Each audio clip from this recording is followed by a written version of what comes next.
अल्लाह से खालिस होकर दुआ करो क्योंकि यहाँ तुम्हारे बुत काम नहीं अबू आएंगे। जहल इस्लाम की तारीख का बदतरीन दुश्मन, जिसने ना सिर्फ नबी करीम सल्लल्लाहु अलैहि वसल्लम को अज़ियतें दी बल्कि मुसलमानों पर जुल्म की इंतहा और इस्लाम को ख़त्म करने की हर मुमकिन कोशिश की।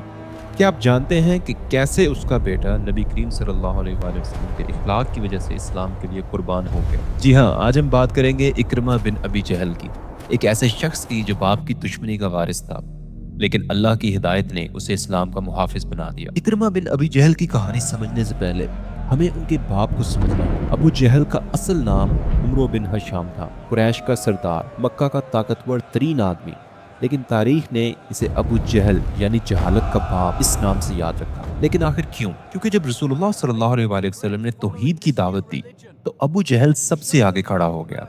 उसने नबी करीम सल्लल्लाहु अलैहि वसल्लम को नमाज पढ़ते हुए पत्थर मारे, उसने मुसलमानों पर जुल्म किए, उसने इस्लाम की हर मुमकिन मुखालफत की, और इसी माहौल में उस घर में इकरमा ने आंख खोली। बचपन से इन्होंने अपने बाप को नबी करीम सल्लल्लाहु अलैहि वसल्लम के खिलाफ साजिशें करते देखा। नौजवानी में उन्होंने खुद इस्लाम की मुखालफत की। गज़वा बदर में जब उनके बाप अबू जहल मारे गए तो इकरमा के दिल में मुसलमानों के लिए नफरत और भी बढ़ गई। गज़वा ओहद में उन्होंने मुसलमानों के खिलाफ लड़ाई की। सुलह हुदैबिया के बाद भी वो इस्लाम के सख्त तरीन दुश्मनों में से थे। लेकिन फिर वो दिन आया, फतह मक्का का, रमजान का महीना 8 हिजरी। नबी करीम सल्लल्लाहु अलैहि वसल्लम 10,000 मुसलमानों के लश्कर के साथ मक्का की तरफ बढ़ रहे थे। कुरैश को पता भी ना चला। जब खबर पहुंची तो मक्का में खौफ और बेबसी फैल गई। इकरमा बिन अबी जहल कुरैश के सरदारों में से एक, इन्हें यकीन था कि अब उनकी मौत आ चुकी है। उन्हें लगा कि नबी करीम सल्लल्लाहु अलैहि वसल्लम उनसे बदला लेंगे। बाप की दुश्मनी, खुद की दुश्मनी, सब कुछ उनके खिलाफ था। इसी वजह से जब मुसलमानों का लश्कर मक्का में दाखिल होने लगा, इकरमा वहां से फरार हो गया। वो मक्का से निकलकर यमन की तरफ भागे और वहां से समुंदर के रास्ते कहीं और जाने का इरादा किया। लेकिन क्या आप जानते हैं कि उस वक्त मक्का में क्या हो रहा था? नबी करीम सल्लल्लाहु अलैहि वसल्लम फातिह बनकर मक्का में दाखिल हुए। वो शहर जिसने आपको निकाला था अब आपके कदमों में था। वो लोग जिन्होंने आपको अज़ियतें दी थी अब आपके सामने बेबस खड़े थे। नबी करीम सल्लल्लाहु अलैहि वसल्लम ने काबा के दरवाजे के दोनों बाजुओं को पकड़ा और फरमाया, तुम क्या कहते हो, मेरे बारे में क्या ख्याल रखते हो? कुरैश के लोगों ने जवाब दिया, हम कहते हैं कि आप हमारे भाई और चचाजाद भाई हैं और बड़े बुर्दबार और मेहरबान हैं। फिर नबी करीम सल्लल्लाहु अलैहि वसल्लम ने वो अल्फाज कहे जो तारीख में हमेशा के लिए महफूज हो गए, ला तस्रीब अलैकुमुल यौम। ये वही अल्फाज थे जो हज़रत यूसुफ अलैहिस्सलाम ने अपने भाइयों से कहे थे, आज तुम पर कोई इल्ज़ाम नहीं, अल्लाह तुम्हें माफ़ करे और वो सबसे बढ़कर रहम करने वाला है। ये सुनकर लोग मस्जिद से निकले। वो इतने खुश थे कि जैसे उन्हें कब्रों से निकाला गया हो। लेकिन कुछ लोग थे जिन्हें कत्ल करने का हुक्म था, वो लोग जिन्होंने इंतहाई संगीन जराइम किए थे, और इकरमा बिन अबी जहल भी उनमें से एक थे। लेकिन दूसरी तरफ इकरमा की बीवी उम्मे हकीम के दिल में कुछ और ही था। वो जानती थी कि उनके शोहर को कत्ल का हुक्म है, लेकिन वो ये भी जानती थी कि नबी करीम सल्लल्लाहु अलैहि वसल्लम इंतहाई रहमदिल है। इसलिए उम्मे हकीम ने फतह मक्का के दिन इस्लाम कबूल कर लिया। फिर उन्होंने एक नहायत ही जुर्रतमंदाना फैसला किया। वो नबी करीम सल्लल्लाहु अलैहि वसल्लम की खिदमत में हाजिर हुई और अर्ज़ किया, या रसूलुल्लाह, इकरमा आपसे डरकर भाग गए हैं और वो समुंदर के रास्ते कहीं और जाने को तैयार हो गए हैं। और क्या आप जानते हैं कि नबी करीम सल्लल्लाहु अलैहि वसल्लम ने क्या फरमाया? आप सल्लल्लाहु अलैहि वसल्लम ने उन्हें ईमान दे दिया। सिर्फ इतना ही नहीं बल्कि आप सल्लल्लाहु अलैहि वसल्लम ने अपना इमामा मुबारक उनको दे दिया ताकि वो इसे ईमान की इलामत के तौर पर इकरमा को दिखाए। वो शख्स जिसके बाप ने आपको सबसे ज्यादा अजियत दी, जिसने खुद आपके खिलाफ लड़ाइयाँ लड़ी, आपने उससे भी माफ कर दिया। उम्मे हकीम फौरी तौर पर यमन की तरफ रवाना हो गई। वो जानती थी कि वक्त कम है। एक गुलाम भी उनके साथ था। दिन रात का सफर, सहरा, पहाड़, थकन, लेकिन मोहब्बत और अज़म ने उन्हें आगे बढ़ाया। जब इकरमा बिन अबी जहल फतह मक्का के वक्त मक्का से फरार हुए तो वो यमन पहुंचे और वहां से समुंदर के रास्ते कहीं और जाने के लिए एक कश्ती में सवार हो गए। कश्ती समुंदर में चलने लगी। अचानक समुंदर में एक शदीद तूफान आ गया। लहरें इतनी बुलंद हो गईं कि कश्ती डूबने लगी। उन सबको मौत अपने करीब नजर आने लगी। कश्ती के कप्तान ने बुलंद आवाज से कहा, ऐ लोगों, अल्लाह से खालिस होकर दुआ करो क्योंकि यहाँ तुम्हारे बुत काम नहीं आएंगे। ये सुनकर इकरमा के दिल में एक अजीब सी कैफियत पैदा हुई। उन्होंने अपने कहा, अल्लाह की कसम, अगर समुंदर में अल्लाह के सिवा कोई नहीं बचा सकता तो खुश्की में भी अल्लाह के सिवा कोई निजात नहीं दे सकता। उन्होंने अपने दिल में दुआ की, ऐ अल्लाह, मैं तुझसे अहद करता हूँ कि अगर تو نے مجھے اس سے نجات دے دی تو میں جا کر محمد صلی اللہ علیہ وآلہ وسلم کے ہاتھ پر اسلام قبول کروں گا۔ اور اللہ تعالیٰ نے طوفان کو ختم کر دیا، کشتی محفوظ ہو گئی۔ یہ تھا وہ لمحہ جب اکرمہ کے دل میں توحید کا نور داخل ہوا، اور یہی وجہ تھی کہ جب حکیم ان کے پاس پہنچی اور نبی کریم صلی اللہ علیہ وآلہ وسلم کی ایمان کی خبر دی تو اکرمہ فوری طور پر واپس آنے کے لیے تیار ہو گئے، کیونکہ وہ خود اپنے دل میں اللہ سے عہد کر چکے تھے۔ قرآن پاک میں اللہ تعالیٰ ارشاد فرماتے ہیں، اور جب تمہیں سمندر میں کوئی تکلیف پہنچتی ہے تو گم ہو جاتے ہیں وہ سب جنہیں تم پکارتے ہو سوائے اللہ کے۔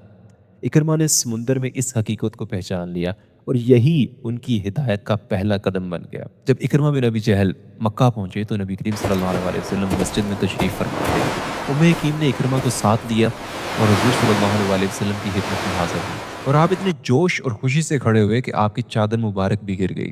یہ تھا نبی کریم صلی اللہ علیہ وسلم کا اخلاق۔ آپ صلی اللہ علیہ وسلم مسکراتے ہوئے آگے بڑھے اور فرمایا، خوش آمدید اے سوار مہاجر۔ اکرمہ کی آنکھوں سے آنسو نکل گئے۔ انہوں نے عرض کیا، یا رسول اللہ، میری بیوی نے مجھے بتایا ہے کہ آپ نے مجھے ایمان دی ہے۔ نبی کریم صلی اللہ علیہ وسلم نے فرمایا، ہاں تمہیں ایمان ہے۔ اکرمہ نے پوچھا، آپ مجھے کس چیز کی دعوت دیتے ہیں؟ نبی کریم صلی اللہ علیہ وسلم نے فرمایا، میں تمہیں اس بات کی دعوت دیتا ہوں کہ تم اس بات کی گواہی دو کہ اللہ کے سوا کوئی معبود نہیں اور میں اللہ کا رسول۔ اکرمہ بن ابی جہل نے اس لمحے میں اپنی پوری زندگی کو دیکھا، باپ کی دشمنی، اپنی نفرت، غزوہ بدر، غزوہ احد، سب کچھ، اور اب یہ محبت، یہ شفقت، یہ معافی۔ انہوں نے فوراً کلمہ پڑھ لیا، اور اکرمہ بن ابی جہل مسلمان ہو گئے۔ ابو جہل کا بیٹا اب اللہ کا بندہ بن گیا۔ لیکن اکرمہ کے دل میں اب بھی کچھ بوجھ تھا، ماضی کے گناہ، دشمنی، نفرت، سب کچھ ان کے ذہن میں تھا۔ انہوں نے نبی کریم صلی اللہ علیہ وسلم سے عرض کیا، یا رسول اللہ سے میرے لیے مغفرت کی دعا فرمائے، ہر اس بات کی جو میں نے آپ کی مخالفت میں کہی، اور ہر اس جگہ کی جہاں میں نے آپ کی موجودگی میں آپ کی مخالفت کی۔ نبی کریم صلی اللہ علیہ وسلم نے فرمایا، اسلام تمام پچھلی باتوں کو مٹا دیتا ہے۔ یہ سن کر اکرمہ کے چہرے پر ایک عجیب سکون آ گیا، سالوں کا بوجھ لمحوں میں اتر گیا، اور یہیں سے شروع ہوا اکرمہ کی نئی زندگی کا سفر۔ اسلام قبول کرنے کے بعد اکرمہ بن ابی جہل نے اپنی پوری زندگی اسلام کی خدمت میں لگا دی۔ وہ ہر غزوے میں نبی کریم صلی اللہ علیہ وسلم کے ساتھ رہے۔ غزوہ حنین میں جب مسلمان ابتدا میں پسپا ہوئے تو اکرمہ ان چند لوگوں میں سے تھے جو نبی کریم صلی اللہ علیہ وسلم کے ساتھ کھڑے رہے۔ غزوہ تبوک میں بھی انہوں نے شرکت کی، اور نبی کریم صلی اللہ علیہ وسلم کی وفات کے بعد جب مرتدین کے خلاف جنگ ہوئی تو اکرمہ نے حضرت ابوبکر صدیق رضی اللہ تعالیٰ عنہ کی قیادت میں بہادری سے جنگ لڑی۔ غزوہ یرموک ایک عظیم معرکہ جو رومیوں کے خلاف لڑا گیا، اس میں بھی اکرمہ نے حصہ لیا، اور آخر میں شام کی فتوحات کے دوران ایک شدید جنگ میں اکرمہ شہید ہو گئے۔ روایات میں آتا ہے کہ جب وہ زخمی ہوئے تو انہیں پانی پلانے کی کوشش کی گئی، لیکن انہوں نے دیکھا کہ ان کے پاس ایک اور زخمی مسلمان ہے۔ اکرمہ نے کہا، پہلے اسے پانی پلا دو۔ پھر جب اس کے پاس گئے تو اس نے بھی کسی اور کی طرف اشارہ کیا، اور اسی طرح یہ تین مسلمان بھائی ایک دوسرے کو ترجیح دیتے ہوئے شہید ہو گئے۔ یہ تھے اکرمہ بن ابی جہل، ابو جہل کا بیٹا، جو اسلام کا شہید بن گیا۔ اللہ تعالیٰ نے قرآن مجید میں انصار کی تعریف میں فرمایا ہے، اور وہ اپنے اوپر دوسروں کو ترجیح دیتے ہیں اگر خود انہیں سخت حاجت ہو۔ اکرمہ نے اپنی زندگی کے آخری لمحات میں بھی یہی اثار دکھایا۔ اللہ تعالیٰ نے قرآن مجید میں ارشاد فرمایا ہے، کہہ دیجئے اے میرے بندوں جنہوں نے اپنی جانوں پر زیادتی کی ہے، اللہ کی رحمت سے مایوس نہ ہو، بے شک اللہ تعالیٰ تمام گناہوں کو بخش دیتا ہے، بے شک وہی بخشنے والا، رحم کرنے والا ہے۔ یہ آیت ہر اس شخص کے لیے امید کا پیغام ہے جو سوچتا ہے کہ اس کے گناہ بہت زیادہ ہے۔ اکرمہ بن ابی جہل رضی اللہ تعالیٰ عنہ نے برسوں تک اسلام کی مخالفت کی، لیکن جب انہوں نے توبہ کی تو اللہ تعالیٰ نے انہیں معاف فرما دیا، اور یہ حضرت محمد صلی اللہ علیہ وسلم کے اخلاق کی وجہ سے تھا۔ اور قرآن مجید میں اللہ تعالیٰ نے ارشاد فرمایا ہے، اور بے شک آپ صلی اللہ علیہ وسلم عظیم اخلاق پر قائم ہیں۔ اکرمہ کے ساتھ آپ صلی اللہ علیہ وسلم کا رویہ، آپ ان کے لیے کھڑے ہوئے، آپ صلی اللہ علیہ وسلم نے انہیں امان دی، ان کی عزت کی، اور یہ وہ شخص تھا جس کے باپ نے آپ کو سب سے زیادہ اذیت دی، اور یہ ہے اسلام کی تعلیم، اسلام کی معافی، اسلام کا رحم اور اسلام کی محبت۔ کوئی بھی شخص ہدایت سے محروم نہیں۔ اگر ابو جہل کا بیٹا مسلمان ہو سکتا ہے تو ہر شخص کے لیے امید ہے۔ ہمیں ماضی کی غلطیوں سے مایوس نہیں ہونا چاہیے، کیونکہ اسلام تمام پچھلی باتوں کو مٹا دیتا ہے۔ جب اکرمہ بن ابی جہل رضی اللہ تعالیٰ عنہ نے اسلام قبول کیا تو یہ صرف ایک رسمی اعلان نہیں تھا، ان کے دل میں ایک حقیقی انقلاب آیا تھا۔ اکرمہ کے ساتھ بھی یہی ہوا۔ وہ جو کبھی نبی کریم صلی اللہ علیہ وسلم کو جان سے مارنا چاہتے تھے، اب آپ صلی اللہ علیہ وسلم کے لیے اپنی جان قربان کرنے کو تیار تھے۔ وہ کبھی قرآن کو جھوٹ کہتے تھے، اب اس کی تلاوت ان کا معمول بن گئی۔ وہ جو کبھی مسلمانوں سے نفرت کرتے تھے، اب ان کے لیے اپنی جان دینے کے لیے تیار تھے۔ یہ تبدیلی صرف ظاہری نہیں تھی، یہ روحانی تھی، قلبی تھی، और हकीकी थी। हज़रत उमर रज़ी अल्लाह ताला अन्हु वो भी कभी इस्लाम के सख्त तरीन दुश्मन थे। वो भी नबी करीम सल्लल्लाहु अलैहि वसल्लम को कत्ल करने निकले थे, लेकिन जब अल्लाह ने उनके दिल में हदायत का नूर डाला तो वो इस्लाम के सबसे बड़े मुहाफिज बन गए। इसी तरह यही नूर इकरमा के दिल में आया और उनकी पूरी ज़िंदगी बदल गई। कुरान मजीद में अल्लाह ताला ने इरशाद फरमाया है, और जब मेरे बंदे मेरे बारे में आपसे पूछें तो बता दें मैं करीब हूँ, मैं पुकारने वाले की पुकार का जवाब देता हूँ जब वो मुझे पुकारता है। और यहाँ उम्मे हकीम का किरदार बहुत ही इंपॉर्टेंट है। उन्होंने ना सिर्फ खुद इस्लाम कबूल किया बल्कि अपने शोहर को भी हदायत की राह पर लाने की कोशिश की। उन्होंने दिन रात का सफ़र किया, सहराओं को अबूर किया, सिर्फ इसलिए कि अपने शोहर को बचा सके। तारीख गवाह है कि जो लोग इस्लाम की सख्त तरीन मुखालफत करते थे वही बाद में इस्लाम के सबसे बड़े मुहाफिज बन गए। हज़रत उमर रज़ी अल्लाह ताला अन्हु जो नबी करीम सल्लल्लाहु अलैहि वसल्लम को कत्ल करने निकले थे, वो इस्लाम के दूसरे खलीफा बने।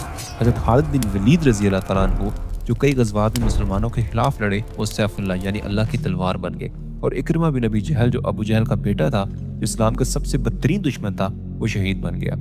आज अगर हम अपने माजी के गुनाहों से परेशान हैं तो याद रखें कि अल्लाह की रहमत लामहदूद है। बेशक अल्लाह इस बात को नहीं बख्शता कि उसके साथ शिरक किया जाए, और इसके अलावा जिसे चाहे बख्श देता है। यानी शिरक के अलावा हर गुनाह माफ हो सकता है अगर बंदा सच्चे दिल से तौबा करे। इकरमा ने अपना अमल बदला और अल्लाह ने उनकी किस्मत बदल दी। यही सबक हम सब के लिए है। अगर आपको ये वीडियो पसंद आई हो तो इसे शेयर करें ताकि और लोग भी इससे फायदा उठा सकें।